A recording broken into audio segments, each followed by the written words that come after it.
What do you believe is currently the most popular public opinion in the UK about the government's response to COVID-19? And how has public opinion shifted since the beginning of the pandemic? This is quite a difficult question to answer because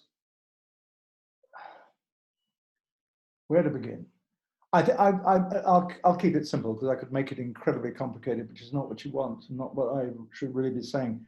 I think at the beginning, when it all exploded upon the scene, there was a terrific willingness around the country to realize that this was a new virus, to give the government the benefit of the doubt, to believe that the government was doing its best, and that by definition, it was going to be a case of trial and error.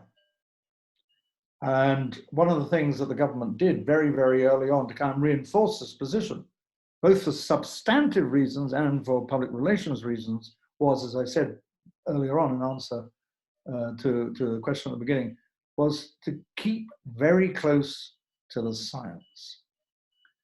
And the thing, and scientists and public health officials like your Fauci guy.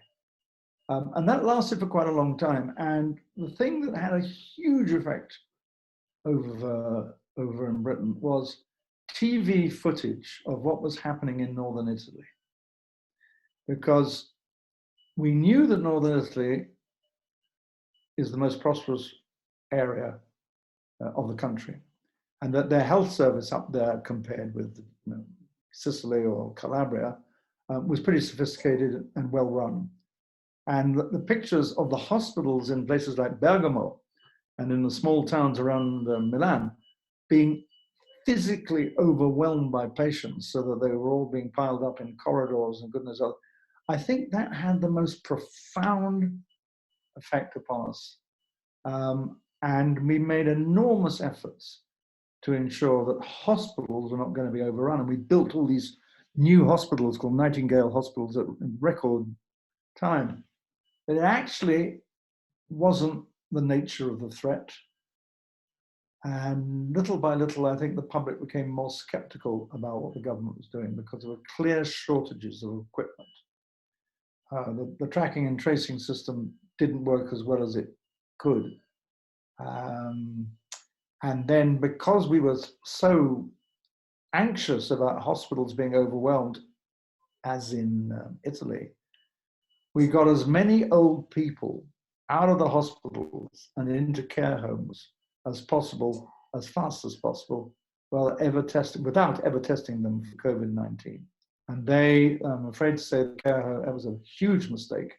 And the care homes are one of the big drivers of infection rates.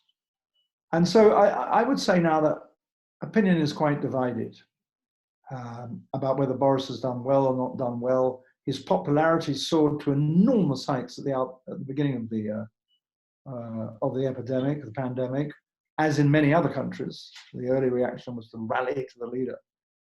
And now we're coming out of lockdown, but we're getting these local spikes, and now we're going in for a localized lockdown.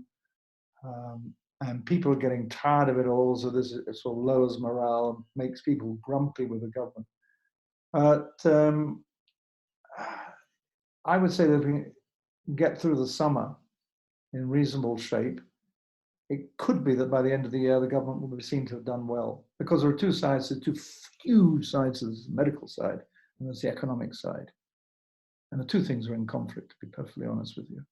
You want to free up the economy, get money moving again, you're going to be taking risks with people's health.